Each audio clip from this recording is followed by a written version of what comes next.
discussion of operations management. Today we'll be covering chapter 2, which is on quality management of the text. And in this case, the outline of the lecture will be focusing on what is quality, the definition of quality, and then how quality has evolved over time, focus on various quality tools. Then we'll address total quality management and quality management systems in general, and then focus on quality management from a customer's perspective, then also address the employees, what their role is in offering quality. Then look into quality that is offered in service companies.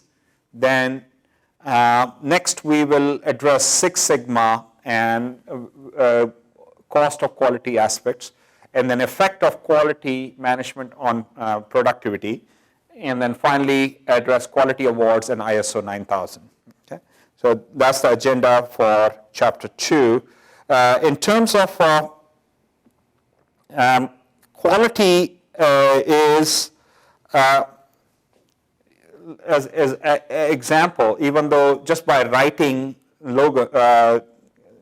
slogans that we have good quality, a lot of times it's ironical that many companies, even though they claim that they have good quality, do not end up actually walking the walk, even though they just have the talk on this, but they are unable to walk the talk. Now let's give an example just to compare with the competition. In terms of IBM decided to have some parts manufactured in Japan as a trial project long time ago. In the specification, they set the limit of defective parts at 3 units per 10,000. So every 10,000 units, the maximum defectives they were willing to accept was 3. And so pretty high quality level, according to them. When the shipment arrived from Japan, it included this letter.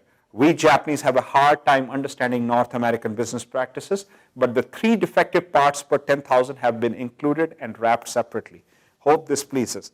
Now, even though it makes for a funny anecdote, but what is the implications of this letter that was sent to IBM, that if they had the audacity to ship 3 defective parts separately, what is the implication for the remaining 997 parts that were shipped to IBM? What they are actually have to be 100% quality, which indicates that the quality that was produced by the Japanese supplier, they were not willing to accept even a single defective. But if the customer wants 3 defective in their misinterpretation, they offered them separately, but their idea of quality was 100% quality, which is defect-free. So in terms of, since we have established the importance of this topic, let's move on to the various perspective on quality. And in this case, you could take the consumer perspective, which is offered by Joseph Juran, one of the quality gurus, which says quality is fitness for use.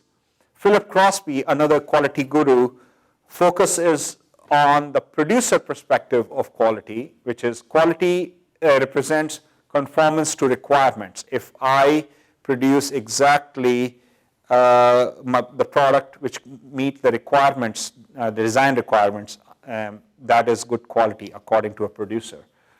Product-based perspective is quality offered by Keith Leffler, one of the predecessors of Bernanke, is quality refers to the amount of unpriced attributes contained in each unit of priced attributes.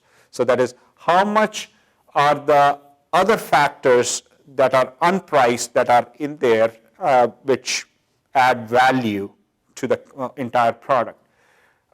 Then you have the value-based perspective. Armand Feigenbaum, who offered us total quality control concept. Quality means the best of certain customer conditions, because these conditions are the actual use and the selling price of the product. So how much value do you get out of, how much mileage do you get out of a product versus how much is the price of the product. So there could be some products that a customer buys which they end up paying a lot of money, but if they end up using it for a long time, that's good quality. Whereas some products many consumers buy because they were on sale, but what's the point of buying something and just leaving it in the closet and never using it even a single time? So according to Armand Feigenbaum, that will be poor quality. Dimension perspective, quality has 8 dimensions, according to Donald Garvin: performance, feature, reliability, conformance, durability, serviceability, aesthetics, and perceived quality. And we'll talk about those in bit detail in the upcoming discussion. And then you have Robert Pirsig, who is the author of Zen and the Art of Motorcycle Maintenance, provides us with the transcendent perspective of quality. Quality is neither mind nor matter. It's in the eye of the beholder, if you will. But third entity, independent of other two. Even though quality can be defined, you know what it is. Let's move on to the quality determinants. And in this case, even though we talked about definition of quality, it's meeting or exceeding customer expectations by doing the right thing right the first time. Quality of design focuses on product and services must be designed to meet the minimally what the needs of the customers are. Otherwise, customers will not consider them for purchase. Quality of conformance, again, we talked about that from a Crosby's perspective, implies the manufacturer produce product and render service must meet the standards selected at the design phase. And then quality of performance is operation of the product when used by the actual use of the consumer, or the service when performed measures the degree to which it satisfies the customer. And there is a quality of after sales also, which is during the use, if how quickly things can be fixed if an item or a product that has been produced needs repairs, if you will. And in this particular case, if you look at finally the definition of quality, quality is meeting or exceeding customer expectation by doing right things right the first time. And we talked about the Garvin's 8 dimensions. It can be performance. So if you think of a car, in the specifications of the car, how many liter engine is, that represents performance, how many horsepower it is. So those will be all indicators of performance. Features will be all the items which are on the sticker of a new car. It has moonroof, it has neon xenon headlights, if you will, or it has power seats, automatic versus stick shift. Those are all features. Reliability in terms of how often does it break down. It does what it says. You can rely on it during use under normal conditions. Conformance is conformance to specification. Does it deliver what was specified in the design? And then durability, which is the distant cousin of reliability, durability focuses on does the product perform even in extreme conditions. So think about water-resistant watch, which says it is water-resistant up to 100 meters of depth. If you were to take that watch and dive to 100 meters and it performs, that's good reliability because it claimed it will do it. But if you were to take it further to, let's say, 105 meters of depth and it still performs, that durable because that's extreme conditions. So a lot of products such as Samsonite bags or Timex watches, which are actually used in extreme conditions. Travel luggage is a classic example, or extreme sports products which are used, which are abused to a certain point. One of the criteria that we use is durability to evaluate good quality. Serviceability is a key criteria for office equipment because when businesses purchase photocopiers, they are less worried about the brand, but more worried about how quickly will it come back in running condition after it needs repairs. So that's the serviceability aspect. Same thing with network infrastructure. If there was a hacker attack, how quickly can you bring it back online? Aesthetics, Apple products are uniquely identifiable throughout the world with their unique aesthetics. The Apple emblem in many of those, and so those are certain things that sets certain products apart. And also, finally, the eighth dimension, which is perceived quality, how a product is perceived as good quality or not.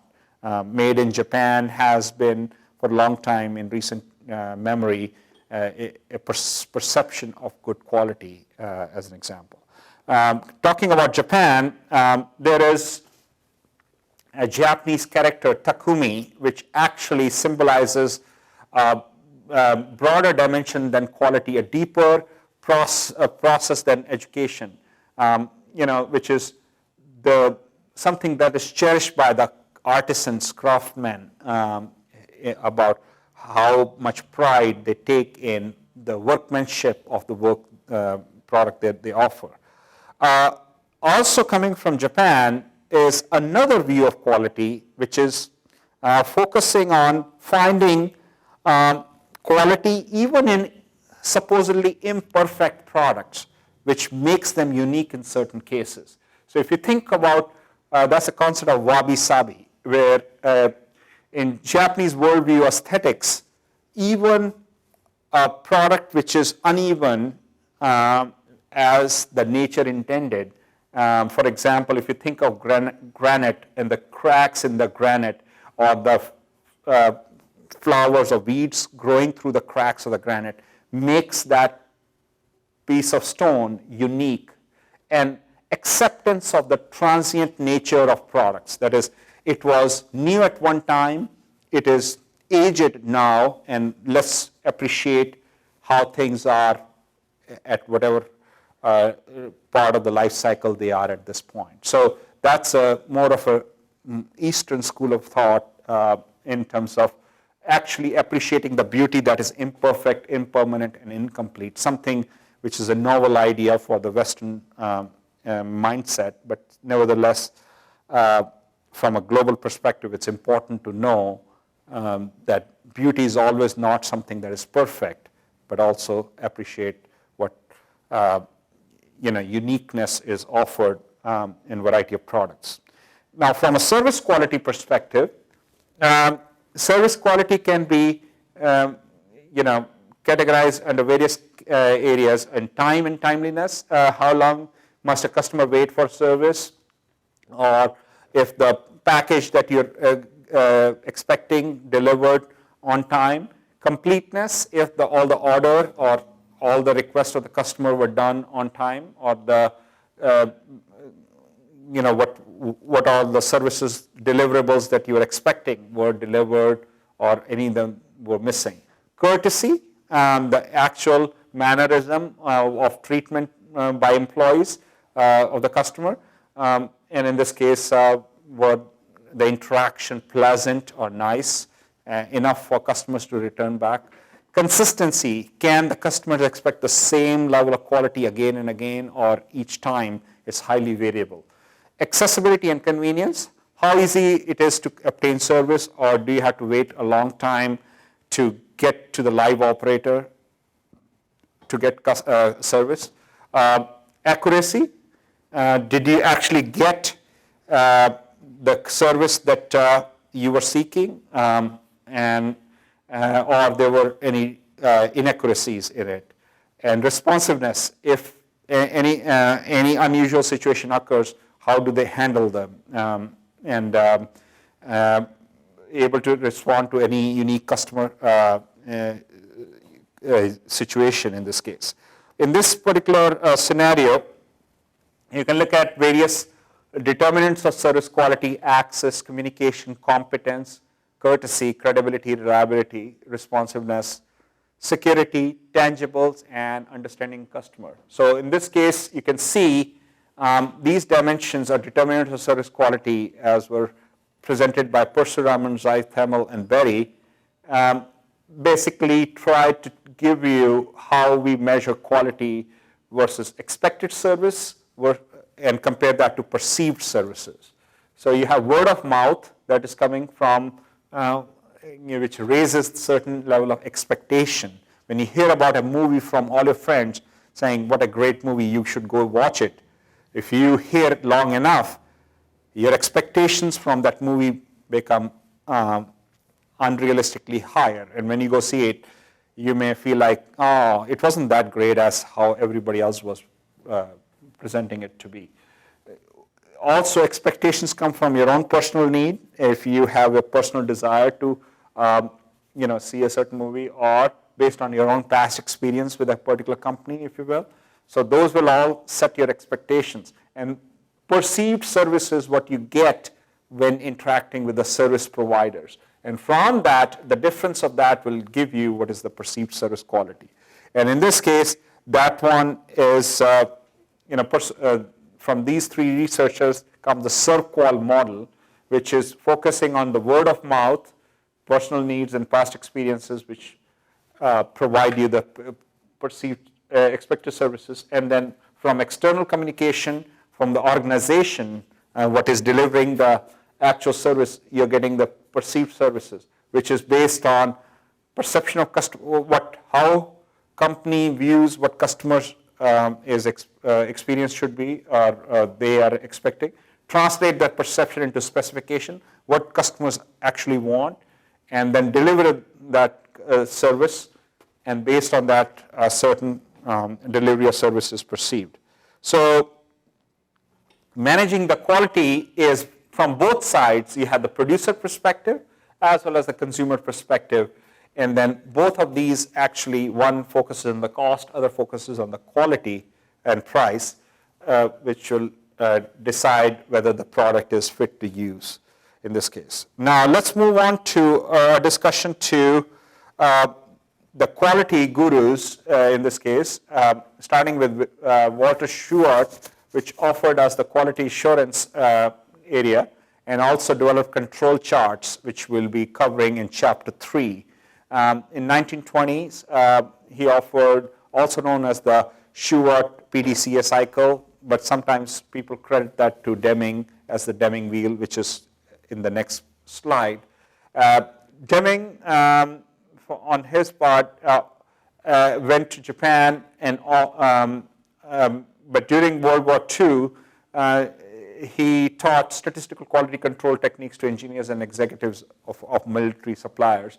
But afterward, began teaching statistical quality control to Japanese companies, and that's where they leapfrogged a lot of their U.S. counterparts in terms of high quality. Joseph Juran is considered, followed Deming to Japan in 1954, and he is considered the behavioral guru of trying to focus on behavior change of the workers producing the product, so they can actually feel the pride in embracing good quality practices. So quality improvement achieved on focusing on project to solve problems and securing breakthrough solutions. Feigenbaum introduced the concept of total quality control in 1951 and continuous quality improvement. And then we already talked about Philip Crosby, which focused on the cost aspects of quality, cost of poor quality. The cost of poor quality far outweigh the cost of preventing good quality. And then in 1984, he defined absolutes of quality management: conformance to requirement, prevention, and zero defects. Ishikawa, a Japanese engineer, is credited for quality circles, as well as creating the fishbone, also known as the cause and effect diagram, and emphasized the importance of internal customer, one department as a customer to another department within the same company. We mentioned earlier the PDCA cycle as credited to Deming, also known as the Deming wheel, the plan, do, check, act. So in this case, plan what improvement needs to be made, study the process, identify the problem, set goals, and develop the plan for improvement, then actually make the change, implement the plan on a test basis, measure improvement, then study it, see if the plan is working, were the goals of improvement actually achieved. If not, fix it. If it actually works the way you intended it, institutionalize it, use it throughout the company, and then move on to the doing another improvement somewhere else. Now, next we'll discuss quality tools. In this case, what I have done is taken the tools of quality and categorize them under whether they are used to collect the data or to classify the data or to analyze the data. So under data collection, you have process flow charts, cause and effect diagram, check sheets, and I'll discuss these separately in the following slides. Then you have the 5W2H method, which is what, when, where, who, and why, and 2 H's are how and how much. By answering these 7 questions, you're able to try to collect the necessary data to find ways to improve quality.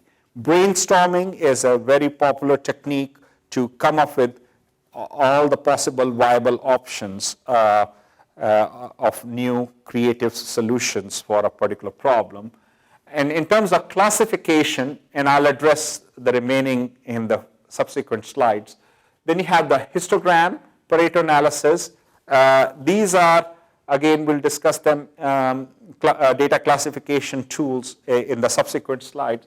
Affinity diagram is a way of categorizing data as to this most closely will be categorized in this one, pigeonholing data into various categories so that you can sort things out. Tree diagram is also used the same way in terms of branches of a tree, so that way what different data that is available from the company can be cataloged under what category, if you will. And the performance important matrix is whether a particular quality problem is worth fixing, is it important to the customer or not, versus are we able to perform well on it, or do a better job? Do we perform well compared to our competitors on a particular quality dimension, versus whether it's important to the customer or not. Then in terms of data analysis, we look at run chart, scatter diagram, statistical process control chart in the subsequent slides.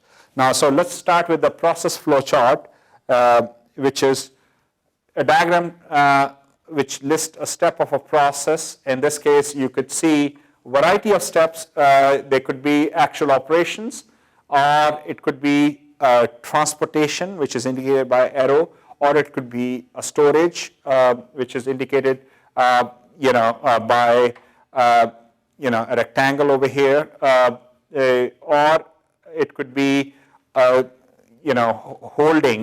waiting, which is indicated by a triangle over here. So there could be a variety of things that may be happening that will indicate how the data is collected in this case, and visualize where the problems may be coming from. Then in terms of Ishikawa diagram or cause and effect diagram, which basically this is an example of a tree diagram, if you will, but it's a chart showing different type of causes for a particular problem. So bad turnaround time, if that is the effect, what are the potential causes for that? So in this case, you can see it could be based on measurement, how we are measuring. A measurement error could be based on the time of the day or day of the week, or how nurses are admitting patients. That could be affecting how hospital beds quickly they are being available for the new patients, if you will. It could be personnel, and in this case, it could be the patients itself, or it could be the nurses, or it could be family members, etc., or various other patient care associates that are causing the bed turnaround time to be more in this particular example. Or it could be machines itself, or it could be the problem lies in the environment. whether it's the volume, bed, supplies, equipment on that particular instance, which may delay or lengthen the bed turnaround time versus shorten it. Materials used, how we laundry the soil sheets or availability of cleaning supplies, wheelchairs, etc., may delay or shorten the bed turnaround time. And finally, the methods, how we, what is the process, how long are the shifts, how is the communication done among nurses in terms of emptying one bed and getting the next patient in there, what is the speed and competence of bed turnaround time, and service and room cleaning, etc. So based on this, one can create a cause and effect matrix where you can see all the things, what are the ranks and the weights of various variety of variables, and from that you can come up with the prioritize causes as to, in this particular case, you can see bed turnaround speed that's the biggest variable that has been marked. So it gives you a number of 348, whereas communication seems to be the biggest culprit of 429. So if, according to customers, if the hospital can fix communication issues, they will take off majority of the causes. Check sheets and histograms. The check sheets allow us to tally the number of defects from a list of causes. So you can see exactly what type of items, categories of defects occur, and on what type of machines. And so accordingly, one can see what is the major cause of defects on the type of machine or type of worker, if you will. And in this case, one can actually create a frequency diagram to see the distribution, underlying distribution of this problem. Pareto analysis can be used as another quality tool where you can see most quality problems result from few causes. So again, you can, if you were to tabulate all the causes, you can see a number of defects. In this case, staff communication has the maximum number of defects of 83, but if you add up all the defects, that's 130. So 83 out of 130 are staff communication issues, which translates into 64%. So that's the 64% of all errors, causes are staff communication. So one can easily use this to create a Pareto chart. You can see percentage defective is 64%. So that number, so if we were to fix this one defect problem, we actually address 64% of the problem. So this gives you the best bang for your buck. If we have to improve something, recommendation would be to first address 64% of the cause, which is staff communication. Scatter diagram is an example of a graph that focuses on showing relationship between two variables. If your time of the week and your absenteeism, if you will, or if you will, productivity and employee morale. So you can always find relationships. That is, as morale goes down, sentiment or work sentiment or employee satisfaction goes down, the productivity may go down, if you will. So that's an example of to see if certain causes actually affect a particular outcome. Control charts is something we'll cover in another chapter in detail, but a chart with statistical upper and lower control limits. In simple statistics, sample statistics remain between these limits. We assume processes in statistical control. So we find the upper and lower control limits. So in this case, this particular data is considered in statistical control. Next, let's look at total quality management, and which is customer-oriented leadership, strategic planning. employee responsibility, there's various dimensions in here, continuous improvement, cooperation, statistical methods, and training and education. So since the idea of quality is so important, why not every member of the organization be part of this quality movement? And that's where the total quality management concept comes from. And in this case, how do you operationalize this quality management into a quality management system, which is a system to achieve customer satisfaction that complements company system. So we may have a customer relationship management system. How do you keep track of customer feedback as well as supplier quality measurement? So those will be all part of QMS in this case. So in terms of both TQM and QMS serve to achieve customer satisfaction. Satisfied customers are less likely to switch to a competitor if they're happy with the current company. It costs 5 to 6 times more to attract new customers as to keep an existing one. The only reason why existing customers may not leave a company is because of inertia, because they perceive it's too time consuming to go somewhere else. But if given a chance, and they may be taken away by a competitor if they are unsatisfied. So 94 to 96% of dissatisfied customers don't complain, and that's the inertia part that I'm talking about. So small increase in customer retention means a large increase in profits, because then many of these unhappy customers, dissatisfied customers will transform into satisfied customers. Quality management in supply chain, and in this case, now we'll be looking at how companies need to support their suppliers to satisfy the customers. So reduce the number of suppliers is one effective way of doing that. And another is by partnering, relationship between company and suppliers based on mutual quality standards. That is, they agree on a certain quality standards by which suppliers will be evaluated, and it's something that is agreed in advance. So that way there is no surprise on one side, and working collaboratively rather than customer-supplier relationship that you may have.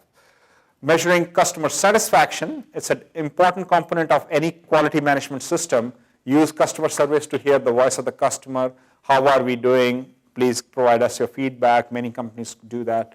So one example of that on aggregate level is the American Consumer Customer Satisfaction Index that is calculated on a yearly basis.